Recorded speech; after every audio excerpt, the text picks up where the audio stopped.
Welcome back, boxing fans, to another great show with Sean on boxing. So this is just going to be a quick video.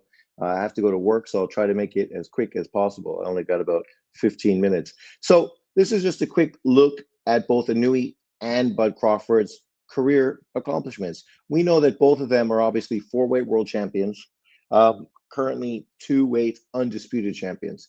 Obviously, Inoue currently is an undisputed champion who's defended his undisputed title numerous times. Bud Crawford obviously has moved into his fourth division, won a title off of Madrimov, and now is moving up in weight to do what potentially has never been done in boxing and will never be done in boxing history, to become a three-weight undisputed champion, especially jumping up from 154 to 168 to take on Canelo Alvarez, which is a real big ask.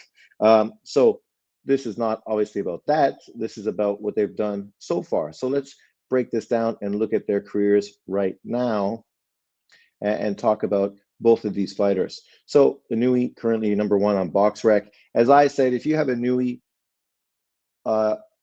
Usyk, or Bud Crawford number one, I think you have a justification for either one of the names, right? I knew some people are so focused on representation that they could not understand or accept anybody except Bud Crawford on their pound for pound number one list. And that's really what sort of prompted this video. So let's get through this. So currently Inoue is 31 years old. You'll find he's 6 years younger than Bud Crawford, meaning that in the next 6 years, he does not have to do that much more to be more accomplished than Crawford is currently. He's currently 29-0 with 26 KOs, obviously a superstar, So we go back to the furthest beginnings of his career, the beginning. Obviously, he faced future world champion Taiguchi in his fourth fight, who at the time was 18-1-1 for the Japanese title. Taiguchi ended up moving on afterwards and becoming, after getting beat by him, he went on to become a champion and a unified champion at that. Then, of course, he got his first title in his sixth fight by beating Adrian Hernandez 29-2-1, becoming a champion in 6 fights. After that, he moved up 2 weight divisions, skipping over 112 to go to 115 to take long reigning champion Omar Narvaez. If you don't know Omar Narvaez, you just don't watch boxing. This guy's claim to fame was when he went up from 115 to 118 to take on pound for pound star at the time, Nonito Donaire. When Inoue fought him, he was 43-1-2. Then obviously he defended his title. It was disappointing during this period of time with all these successful title defenses that he never ended up facing, never ended up fighting one of the other champions at 118 pounds, which is obviously a black mark on his resume. Then, of course, he moved up in weight, faced a regular champion in McDonald, and then faced Payano, a world champion, and then faced Emmanuel Rodriguez in the World Super Series tournament, undefeated at 19-0, who has since went on to win world titles afterwards to become a 3-weight world champion at this time. Then he faced future Hall of Famer Nonito Donaire, then faced Jason Maloney, then faced 2 less than stellar opponents because of COVID, then faced Donaire in the rematch, then faced Paul Butler, a 2-time bantamweight title, then faced unified champion and a guy that many people had ranked on their pound for pound list, Stephen Fulton. That's 9 world champions at this point. Then unified champion coming off of a career best victory, beating an undefeated gold medal winner in MJ Akhmedov to become unified in Marlon Palace. That's 10 world champions. Then Luis Neri, a 2-weight world champion, number 11. TJ Dahoney, number 12. And then obviously these 2 opponents, which have been fill-in opponents for his mandatories, who both somehow ducked or dodged the opportunity to get paid a career-high payday. Obviously, Kim was a replacement for Goodman, and Cardenas is a replacement for Picasso. So that's 10 or 11, I can't remember what I said, world champions that he's defended.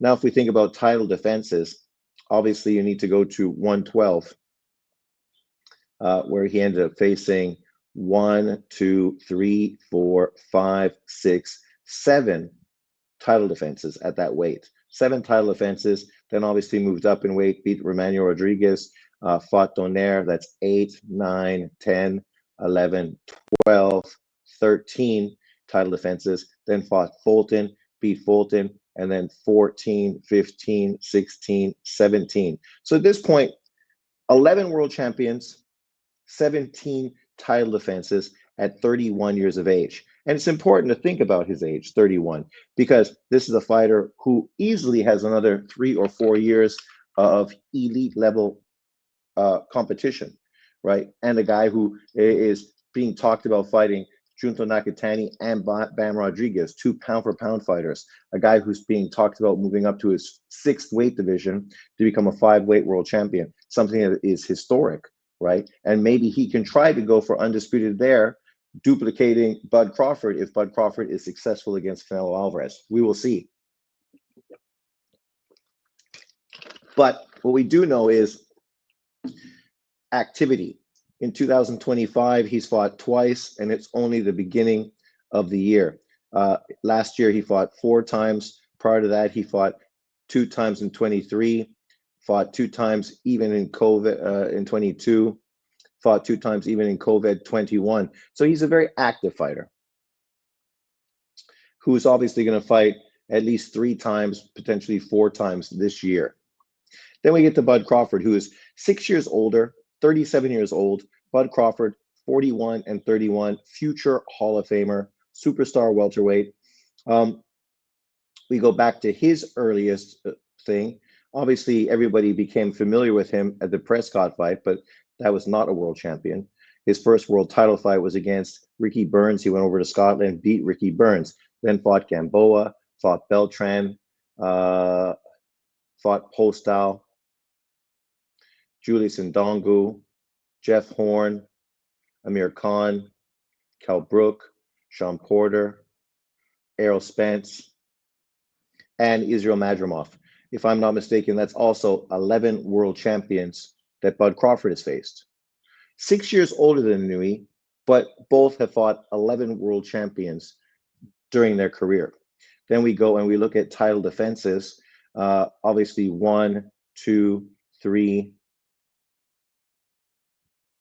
Oh, no, sorry, not even that many.